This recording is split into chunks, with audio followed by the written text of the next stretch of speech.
Mesdames et messieurs, bonjour, merci à vous d'être sur Africa Télévision. Bienvenue dans Afrique Midi. Voici les titres. Alors que l'opération Serval en est à son 8e jour et que les soldats français engagés sur le terrain sont au nombre de 1400, les premiers hommes des forces africaines viennent de faire leur arrivée à Bamako et parallèlement l'armée affirme avoir repris le contrôle total de Konna. Jour J-1 avant la Coupe d'Afrique des Nations 2013 et c'est l'Afrique du Sud qui va abriter la compétition. Elle a hérité de son organisation en remplacement de la Libye il y a seulement 9 mois. Et on débute, avant de développer ces titres, en Algérie, où le flou persiste après la prise d'otages sur le site gazier d'In Amenas. Des personnes de plusieurs nationalités sont retenues et il n'y a toujours pas de bilan précis de l'assaut mené par l'armée algérienne sur le commando islamiste qui retient les otages. Londres et Washington reprochent à Alger une opération lancée sans concertation, opération qui est d'ailleurs toujours en cours, et les autres pays concernés réclament des explications. Des tanks de l'armée algérienne autour du complexe gazier d'In Amenas. Voici les seules images que diffuse la télévision algérienne de l'assaut lancé hier par les autorités contre le commando islamiste. Un commando qui détient depuis mercredi plusieurs dizaines d'otages. L'opération militaire est-elle achevée? Combien d'otages libérés? Combien de morts? Autant de questions qui restent pour l'instant en suspens. De la Norvège au Japon, dont plusieurs ressortissants figurent parmi les otages, on s'interroge. Le Premier ministre japonais abrège sa tournée en Asie en l'absence d'informations fiables. Nous sommes sûrs que 3 de nos ressortissants sont en sécurité. Quant aux 14 autres Japonais détenus, nous ne savons rien. Le président français évoque une crise qui, je cite, semble se dénouer dans des conditions dramatiques. 2 Français sont libres et en vie, confirme Paris pour le moment. Pour ce qui concerne les 2 autres, s'il y en avait 2 autres, nous n'avons pas à ce stade plus d'informations. Et d'une manière générale, sur les informations qui remontent sur cette prise d'otage dramatique, j'invite chacun à être extrêmement prudent. Souvent, ces informations remontent d'un certain nombre de sites liés aux terroristes eux-mêmes, donc soyons à ce stade prudents. Confusion mais aussi critique de Washington notamment, qui regrette de ne pas avoir été informé de l'assaut. Alger, par la voix de son ministre de la Communication, répond qu'il était urgent d'intervenir sous peine de voir les otages déplacés. L'opération militaire aurait permis de libérer des otages et de tuer des ravisseurs dont plusieurs leaders, parmi eux le chef du commando Abou Al-Bara, information diffusée sur le site de cette agence de presse mauritanienne. Seule certitude pour l'heure, aucun bilan quant au nombre d'otages encore entre les mains de leurs ravisseurs, aucun bilan officiel non plus sur le nombre de victimes. Et aujourd'hui, l'armée malienne annonce avoir repris le contrôle total de la localité de Konna dans le centre du pays. La prise de cette ville la semaine dernière par les rebelles avait précipité l'engagement militaire français et les premiers soldats ouest-africains arrivent en renfort dans le cadre de la MISMA, la force internationale de soutien au Mali. Ils arrivent, mais très lentement. Les premiers contingents de soldats de la force ouest-africaine ont débarqué jeudi à Bamako. Ce sont des Togolais, ils ont fait une arrivée remarquée, mais ils ne sont qu'une quarantaine pour le moment. La totalité du contingent, soit 540 hommes, devrait rejoindre le Mali pendant le week-end. Ce soir, sur le territoire malien, à Bamako, pour aider aux côtés des forces maliennes à reconquérir la partie nord de leur pays et surtout retrouver leur laïcité. Le Nigeria a promis une force de 900 hommes, mais jeudi soir, c'est une cinquantaine seulement qui ont foulé le tarmac. Nous en attendons plus demain. Dans quelques jours, nous devrions avoir le bon nombre sur le terrain. Pour le moment, ils seront basés ici, à Bamako, mais pas pour longtemps. On prévoit que dans environ une semaine, ils seront déployés. Sur le papier, la MISMA, Mission internationale de soutien au Mali, doit compter plus de 3000 hommes, avec également des contingents du Sénégal ou du Niger. Au total, 8 pays vont participer. Et récemment, le Tchad a annoncé aussi sa participation. La MISMA sera commandée par un général nigérian, mais des doutes subsistent sur son niveau de préparation. Dans l'immédiat, l'essentiel de l'effort repose sur l'armée malienne et sur la France. Celle-ci a déjà 1400 hommes engagés dans des combats et prévoit au total d'en déployer 2500.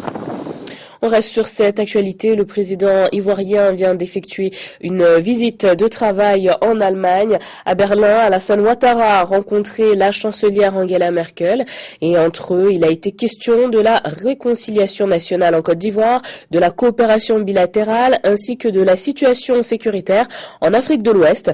Les deux personnalités ont animé une conférence de presse. On les écoute au sujet des actions menées pour contrer les islamistes au Mali. Madame la chancelière, pour parler du Mali, la situation au Mali a rapidement évolué. Moi, je voudrais profiter de cette visite pour saluer l'action du président Hollande et souhaiter que tous les Européens soutiennent cette action qui était urgente. Nous l'avons demandé au niveau de la CEDEAO. Je souhaite que cette action soit soutenue par tous les Européens, car nous, Africains, nous soutenons cette action contre le terrorisme, l'interruption de la descente des terroristes vers le sud du Mali et jusqu'en Côte d'Ivoire, au Burkina et d'autres pays. Il était urgent d'agir et je félicite le président Hollande et le gouvernement français d'avoir agi, mais tout le monde doit se mobiliser dans cette opération. J'ai fait savoir à Monsieur le Président, tel que Monsieur le ministre des Affaires étrangères, de la Défense l'en fait savoir aujourd'hui, que des capacités de transport sous forme de 2 avions Transal seront fournies pour transporter les troupes de la CEDEAO à Bamako. Cette offre se fait à court terme. Je crois que l'heure tourne, que la pression est forte et l'Allemagne a bien compris que la sécurité dans la région fait aussi partie de la sécurité de l'Allemagne. Car en effet, le terrorisme au Mali, dans le nord du Mali, n'est pas seulement une menace pour l'Afrique, mais aussi pour l'Europe dans son ensemble. Autre sujet maintenant, l'intersyndicale des travailleurs des collectivités locales du Sénégal vient d'obtenir une réponse favorable à une revendication de longue date. Il s'agit du statut de la fonction publique locale.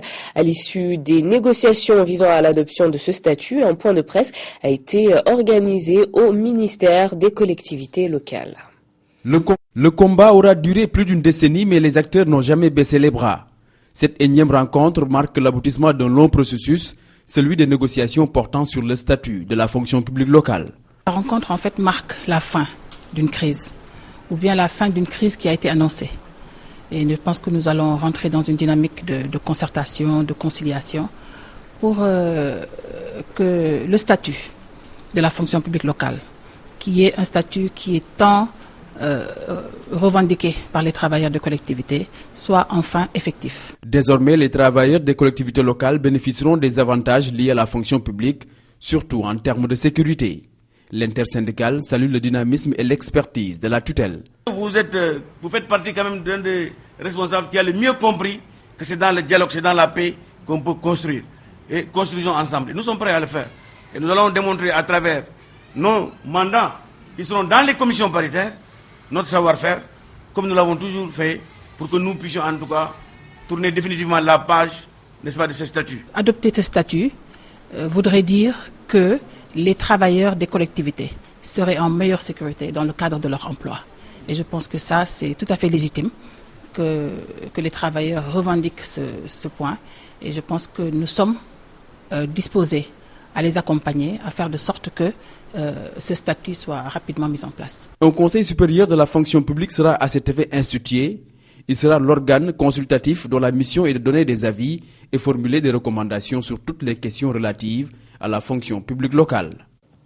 Cinéma africain et politique publique en Afrique. Voilà le thème d'une conférence animée récemment à Paris par le délégué général du FESPACO. Il effectuait une tournée de promotion de la 23e édition du Festival du cinéma africain à Ouagadougou. Je vous propose d'écouter Michel Ouedraogo. Il est au micro de notre correspondant dans la capitale française. Paris n'est pas seulement une capitale où la culture sur toutes ses dimensions est exaltée, mais un véritable carrefour médiatique. La première force d'un festival et le succès de ses éditions relève de la qualité de sa sélection. Mais pour qu'il y ait une sélection, il faut qu'il y ait des films qui soient réalisés. Si vous me permettez le terme, le cru 2013 est excellent. Cette sélection que vous allez découvrir est la preuve que le cinéma africain est passé véritablement à l'âge de sa maturation. La deuxième force d'un festival et sa crédibilité se fondent sur le professionnalisme et la compétence des femmes et des hommes choisis parmi des milliers d'autres pour composer les différents jurys. Pour l'édition 2013, l'innovation viendra de la volonté du FESPACO d'accorder à la femme toute sa place dans le cinéma africain. Retour au Mali où les enfants de la pouponnière de Bamako ont reçu samedi dernier de nombreux cadeaux de la part du Père Noël. L'objectif de cette fête de remise de cadeaux était de redonner le sourire aux enfants orphelins. Le reportage de Diakadidia Tangara avec les images de Seydou Niaré. Petit Papa Noël, quand tu descendras. Ce cadeau du Père Noël a été reçu avec grande joie par les enfants de la pouponnière de Bamako. Ce geste qui a pour objectif de donner le sourire aux enfants orphelins, tout en affirmant que le Père Noël a aussi une pensée positive aux enfants abandonnés, a été une réussite. Doit-on avoir des parents, des circonstances? Voilà le problème cruel dont souffrent ces enfants, contraints de vivre dans un milieu fermé.